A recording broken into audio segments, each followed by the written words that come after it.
I would say your life is being characterized by living authentically, you know? I always see you going for what you feel is best in your life. And I wanted to ask you, how do you even cultivate this type of courage in your life? Well, I think everybody does that. You know, I think everybody does what they feel in their heart will make them happy. You know, we are all driven by this wish to be happy. We all have different ways of doing it. We think like, okay, you know, have our list or prescription of happiness, goals, ideas, and then try very hard to accomplish until, you know, we either kind of fool ourselves into thinking that it's working and it's as best as you can get, and then you stop kind of dreaming, or your dreams get broken and you realize maybe actually you were a little bit naive to even want something better, something higher, like you even thought possible to accomplish. You know, when you're young, for example, when you're a kid and you have this, you know, people ask you, what do you want to be when you grow up? And sometimes you have this like big dreams, no? Like, oh, I want Being an astronaut. Or like, yeah, exactly, exactly. And you really believe possible, you know? But there's a moment, and I'm not sure when that happens, that I think we become almost like a little bit cynical. And actually that's, recently I was teaching meditation to some children. And I noticed to the little ones, like maybe 8 years old, if I asked them, do you think it's possible to be happy just on the inside, not through doing anything externally? And is it possible to be happy all the time? Is it possible to become someone who is happy all the time? Do you believe that? And like everybody said yes. But then I taught another group of kids, and they were a little bit older, like 13, 14. And I asked the same question. And more than half said no. So there's a point that it turns, no? There's a point that it almost feels like it's naive to dream and to go for it. You know, like it's almost safer to stand back and to just be satisfied with the little enjoyments you can get out of life. And yeah, as the world seems to collapse around us and we get older, our wishes and ambitions maybe diminish to what we think is realistic to wish for. Yeah. Yeah, I think we all have dreams. You know, everybody has dreams. How we express those dreams and the confidence we have to try to fulfill them varies, of course, depending on the person. But I think it's worth to ask ourselves, you know, if I were to, you know, remove all the layers of identity that I built, you know, and really go deep into my heart, what do I really want? What do I really want? And I don't know if we spend time with this or not, because maybe it's a little bit frightening, because we feel like, what's the point in knowing what I want if I don't believe I can get it? Mm-hmm. Do you believe you can get it? In your life? Yeah, I mean, because it is a spiritual aim now, you know, a spiritual aim. So without now the wish, I feel finally through spiritual practice, through understanding, through learning, finally I feel like what I'm wishing for is going to fulfill that basic wish to be happy all the time, is in accordance. Does that make sense? Mm-hmm. And so there's confidence. However, you know, everyday trying is non-deceptive, you know, everyday happier. every day fulfilling that basic wish to be happy, but changing because our whole life, if you check, everything you do is coming from your desire, what you want. So is what we want fulfilling our desire for happiness? And how can for you pure happiness? Yeah. How can you actually identify whether it is or it isn't? Is there any kind of guideline to make a decision that is going to be in alignment with fulfilling that wish? Because I think we desire many things in life, and fulfilling some of the dreams might not give the happiness that you're speaking about right now. Is there any way that you're using maybe in your life to actually identify, is this going to make me happier or not? Yeah, I think try. I think we need to. We have been trying. If you're kind of clear, we don't verbalize these things. Now we never think like, oh, if I get this job, or if I live in this country, or if I do this kind of, if I have these enjoyments, maybe if I have a job where I just work one day and the rest of the week, I'm just enjoying myself. If I have the relationship with this person, the dream life, build it in your imagination. And then, I don't want to recommend spending too much time getting it because I know, and I think everybody knows from their own experience, it doesn't work. There's always a feeling of you're never totally satisfied, even if you have a great time. Because sometimes people feel like when you're saying these things, it feels like, oh, that's because it didn't work out, or you didn't do it right, But take, like, if you go on a holiday and it's almost a perfect holiday, as perfect as it can be, and you have a good time, you've gone with some friends or someone, and everything went really well, you really enjoyed yourself. But then you come back, you come back to your house, to your job, and you never feel like, okay, I'm good now. I'm good. That holiday really filled me, it really nourished me, and I'm really happy. And now I can share this happiness with other people. I can be a positive influence for others, be a much better person at work. Of course, if we relaxed, that will give benefit to others. But most likely, because now we will be identifying that holiday as a source of our feeling good, our good feeling, our happiness, then, we go to work, and work looks like opposite of holiday. And so maybe we're just already looking, when can I go next? Yeah. And is that really the best we can do? As human beings, is there something more than just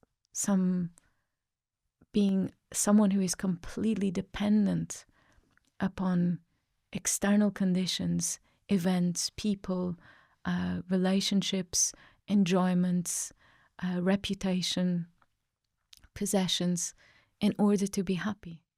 If that is it, then we're in trouble. But also, if that is it, then you would see very clearly that, when people have all these things, then still, the thing is, if you look around, we have found so many solutions for external problems, and we have created so many choices for everyone, external choices. And we feel like, we could, it's more and more, isn't it? Like, now you can live anywhere because you can work from anywhere. We're not bound by language so much, or culture even. It's all more open. Everybody knows. You've got all knowledge, at the palm of your hand with a smartphone. Now people are trusting, like, artificial intelligence to tell you, like, why am I tired? What do I need? Like, we've put, So there's all that knowledge, all that intelligence, everything, we've worked so hard to make everything faster, everything available, choice, countless objects of desire. But so there's progress. Looks like we're sophisticated, human society, but not much progress in happiness. Like human happiness, people struggling so much internally. Really difficult, no? Really difficult, confused, not happy, not satisfied, like something missing. And it's hard because you cannot pinpoint it, because especially when people have everything, and sometimes they even feel, is it ungrateful, because I have a house, I have food. We see news of people in other places really struggling for basic necessary conditions, and it's like, why I have all these things. I'm okay, maybe health is okay, everything okay, and still, like I struggle. I have internal problems. I'm not happy. There's something missing, and I think it can be very overwhelming, because if you are looking externally, you can start even not liking yourself, because it's like, what's wrong with me? Yeah. I've got everything, so what's wrong with me? You then guilt trip yourself that supposedly my life is perfect. Maybe not perfect, but my life is very good, and yet I can't be grateful. I can't appreciate that. We compare ourselves to maybe people who struggle a little bit more, and we think there's something wrong with me. But then in that case, what is actually missing in that? Yeah. Contentment, inner peace. I think doing work mentally, spiritual practice or internal development. What does it mean, is spiritual missing. Practice? Well, I think when you stop looking out so much and you check what's going on in my mind, it's beginning of your internal development. What is really the problem? Why am I feeling the way that I'm feeling? What's going on? And allowing yourself, I think, kind of like shedding these layers that have been kind of covering up big questions, like, what am I doing here? What is the real meaning of my life? Where am I going? What am I concentrating on? What's the point? What do I really want? And am I being honest with myself? And then going a little bit deeper. So at that time, I think you begin to relate to yourself in a more spiritual way, not just materially. Can we allow ourselves to be spiritual beings? It almost sounds like a naive idea, doesn't it? Like we're escaping, society, we're escaping life. You're like, oh, you're living in the clouds. But I don't know. It's the opposite. It's actually reality. It's more according to reality. So I think the basis of entering and beginning a spiritual journey is trying to find what is true and what is not true in your heart, in your heart. And how can one not be scared of looking at those questions that you've mentioned? I mean, I think it's very helpful if, to look honestly, but look from a point of view where you feel like there are answers. Not look from a point of view where you think, oh, I'm just going to indulge in kind of like a existential crisis. Exactly. Thank you. Like I'm going to go really deep and then I'll cry myself to sleep. And I'm just going to lock myself in my room. Of course, sometimes it's normal, isn't it? It's normal. And it's not necessarily bad because you've gone there. But the problem is that there are no answers in, like,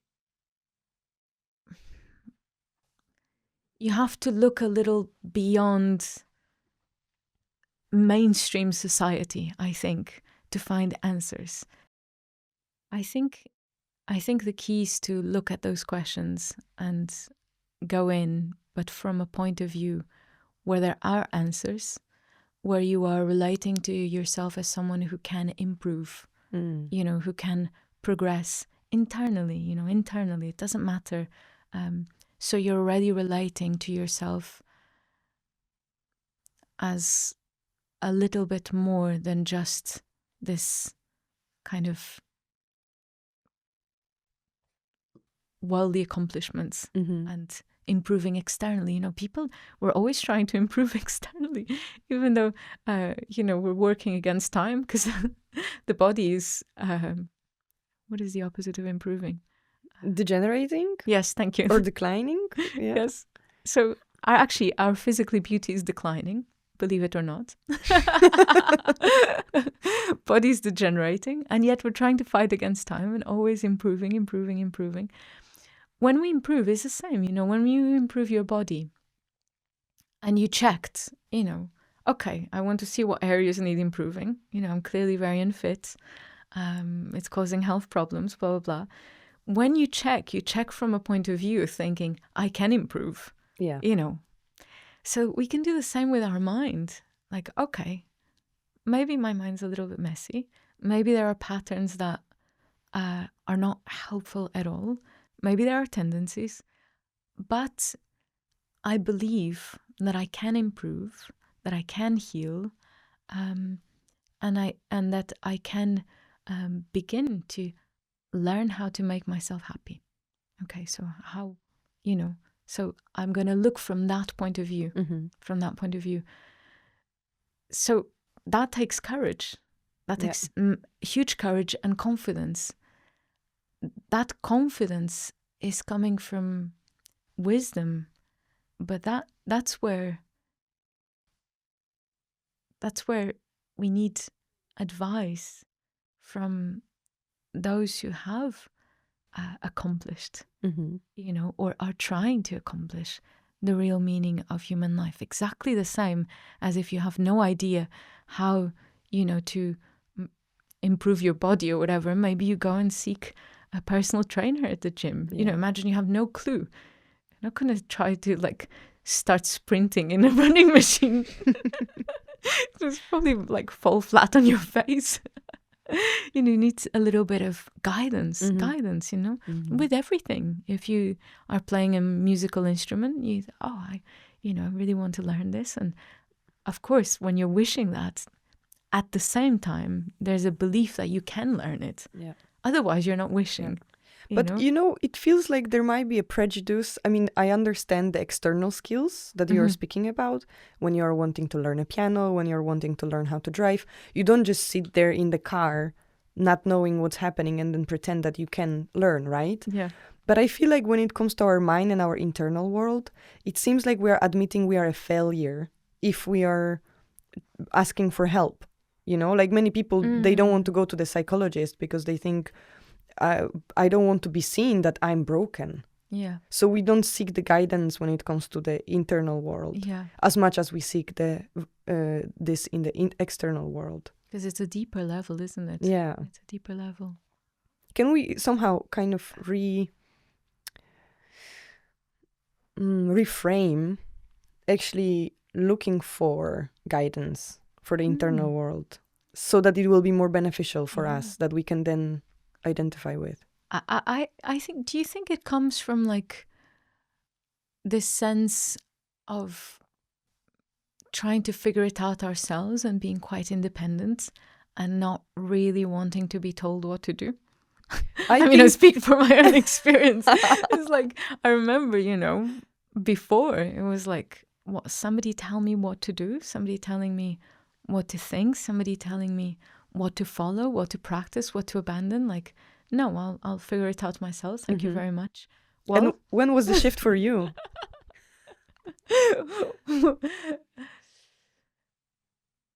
I think it takes a very long time. I think it's when I kind of understood the mind that is trying to figure it out, or the person who's trying to figure it out, is the person that's creating all the problems for myself. Yeah.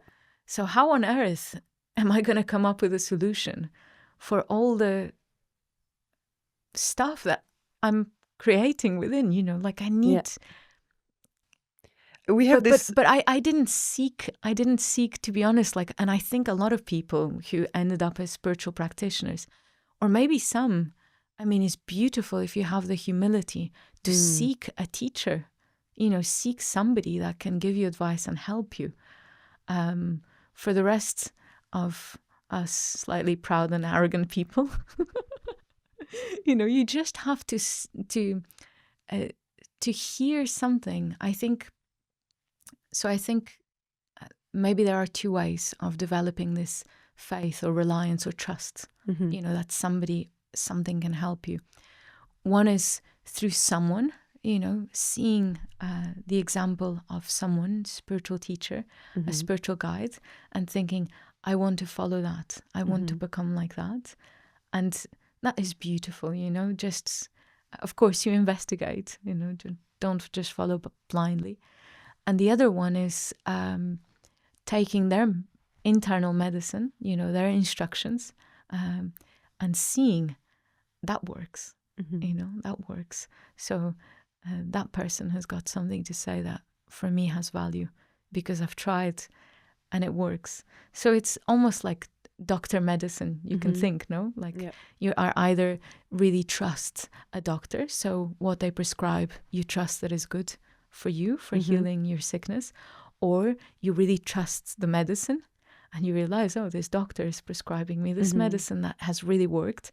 So you begin to really trust that doctor. And I think we can have both ways. And maybe now for us it's easier to trust the medicine than the doctor, but no problem. That's the beauty. That's the beauty of spiritual practice. That's the beauty of Buddhism. Taste it, but take it, try it, and decide. And then grow some confidence that you are improving. Just we heal and we improve externally with external methods. We heal our body with medicine, external methods, for example. Of course, mind helps. Our mind can only be healed by mind, with thought. It's like you can't go in with your hands. But what's broken is our thinking patterns, isn't it? They're broken. What does that mean? They're not leading to happiness. So how do you fix? You can't open up your heart and start, or your brain, how people think, and start, tweaking and rewiring. You fix with thoughts. What kind of thoughts? Based on wisdom. And what does it mean for you to live an authentic life? Very good question. I think being honest with yourself, seeing where you're at, seeing where you can go, seeing what you need to work with, but always not from like a beating yourself up point of view. And never giving up your values in your heart just to adjust to other people's expectations or to society. Not in a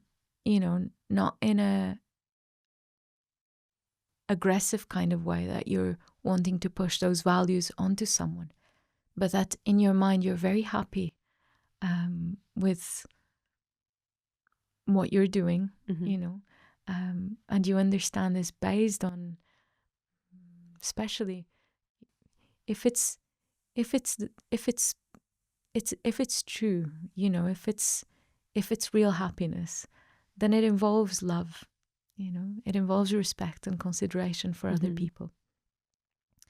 And if that's your heart, for example, if you're wanting to grow your love, to develop loving minds, to develop compassion, understanding that that will bring you closer and closer to identifying yourself correctly, to living a happy life. Then even if other people, even if society, we see all the time, we're just all the time, like the news, everything, trying to put people against people. Mm-hmm. Still, if in your heart, without criticizing, but you try to stay with your value, your purpose, what you're trying to do, and you never give up. You never give up that wish, to help other people, to improve yourself so that you can be of benefit. For me, that's being authentic. Why is that? Trying. Why? Yeah. Because it's like you're living your truth, but that you have found through experience, experience and reliance and trust. And it works, but it's not like made up. Mm-hmm. It's not like a made up, I've made up some ideas and I just follow those concepts. You have to check, is what I'm wishing for, is what I'm doing beneficial for myself and others? Mm-hmm. If it is, if we are part of the solution and not the problem, then I think we can stick to that and become fearless. It doesn't mean we have to try to get other people to think in the way that we think, but it means that we never give up our wish, no matter how hard things become, and even if we crumble, even if we fall, even if it fails, some days, still we get back up but that's coming from deep trust in who you can become. And have you had a difficult moment in your life when you had to make a tough choice that perhaps was, because you've been speaking about living authentically, believing in yourself and following what's in your heart courageously and fearlessly. But what about decisions or moments in your life when living in accordance with that truth for you means upsetting people or making other people unhappy? Mm-hmm. I think again you can that happens all the time, doesn't it? We start changing internally, or we start we're always changing, but we start looking in and believing ourselves to become a different person is possible, and then we want to make certain changes in our life. This happens naturally, and we have to evaluate at the time our intention and whether they're beneficial or not for the people around us. But even if we decide, maybe now is not the time to change this or to change that, or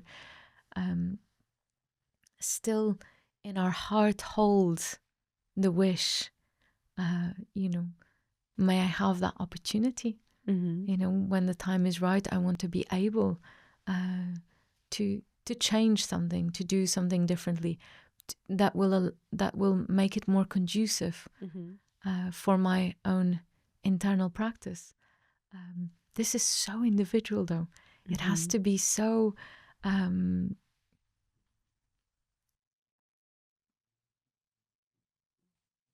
There's no right or wrong answer there, I don't think. We only check, like, even situations, difficult situations, how much longer can I learn from this situation? In a way that by my being in it, I'm able to learn, but I'm not completely sucked into it. Or do I need to step away because it's actually not being helpful anymore? This is like, you completely cannot say from an external point of view, like, you know, you need to move, or you need to go, or you need to stay. And how do you deal with like a pain, let's say, because sometimes we face choices like, I want to live in a different country, or I would like to travel, or maybe I want to actually leave the relationship I'm in right now. And there's people involved, and there's a heartbreak involved in moving to another country. There's your family members that will struggle with that decision, you know, leaving a relationship that maybe is not the best for you. There will be hearts broken, you know. How do we remain aligned with our values and follow through with our decisions, you know, giving it time and giving it good consideration whether that's the best choice? How do we deal with the hurt that our decision might cause to others? We begin to understand that some things we are holding, we were just holding because we believed that they were the cause of our happiness. And we can now see that they are not. And actually they are not very beneficial in our life. And maybe we need even a little bit of space from that to learn to become better, you know, for others. And I think that those moments to come, they're either small and gradual, or it's like a big shattering of, you know, your glass house. and for each person completely individually. But I think if you check throughout our lives, we have always made choices. We have always left or remained or ended something or began something else or have gone somewhere. You know, we're always moving. Even if you say like, oh, I've lived in the same house my entire life. You know, I've had this partner for many, many years. But every day, you know, a day is made of many, many choices, no? I go this way, do I not? We think we're like, yeah, we are a little bit on autopilot, but we are still choosing, you know, even getting out of bed is a choice. So I think what starts happening when you start believing that in that possibility of change and your own potential for spiritual growth is that now your choices, your desire has changed into making steps towards fulfilling that potential, towards improving yourself even. Like, okay, you know, I'm going to focus on becoming a better person, a more peaceful person, a kinder person, a more compassionate person. If that becomes our wish now, all our choices will be informed by that wish. So then, of course, you know, we're going to consider things differently and we're going to make slightly different choices. I think this is okay. We need some space sometimes. Otherwise, all those things that are binding us to an identity that doesn't let us evolve, it can be very challenging. And so I think it is okay to make those choices according to each person, you know, individually. And sometimes it's a very gradual process. And then we look back and realize like, wow, I've made many, many, many choices over the past months and the past years that have been more aligned with my spiritual aims, my spiritual wishes, and have brought me now to a lifestyle that is quite conducive to internal practice. Or I've had a moment, you know, like a wake-up call in my life, and I've made some drastic changes that came from that wish. It can be, you know, these things happen. Sometimes it can be both ways as well. I mean, I'm sure you've had those experiences. Moments like that. You know, many little changes, always happening, always choosing, you know, choosing in accordance with a certain way, your belief, your truth. And I mean, and sometimes we just don't really think much. We just go with the flow. You know, we just go along with what we think this is what everybody's doing. But that's also a choice, isn't it? Yeah.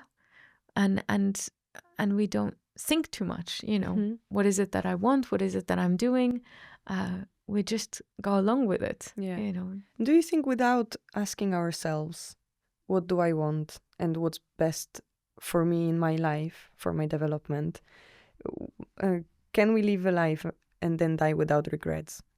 Or will that inevitably lead you to Without certain level of not guilt, regret?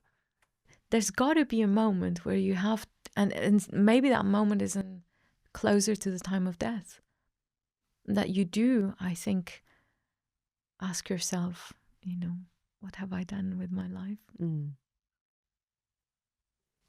I don't think we can run away from that question, even if it's only at the end of our life that it comes. And we see that, we have stories of that, and we know. Why do you think this is so important for human beings?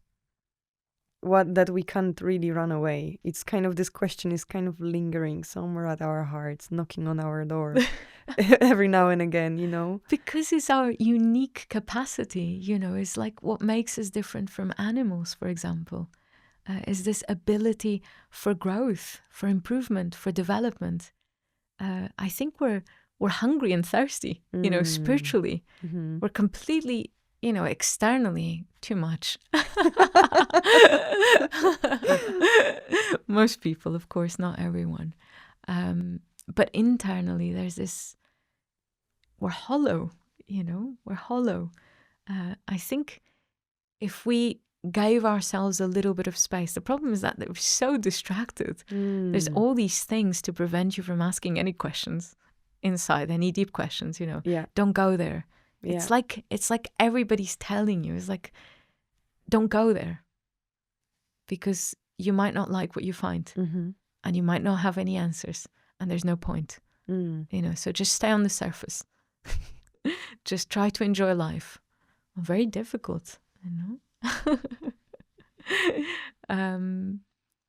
but I think the moment you uncover that, there's this being human, isn't it? There's this deeper trying to have some purpose. We're trying to have some purpose, we try to have some purpose in society. I think there is a deeper meaning. And I think the moment I don't know, do you remember these of thinking, or like the moment you ask those questions, there was, you awaken like something in there that wants more, you know? Yeah. Kelsang Sama, as always. Thank you so much for coming. Thank you for having me. I think it's been a fabulous conversation and wonderful topics we explored today. Thank you very much, Agnes. Thank you. See you soon.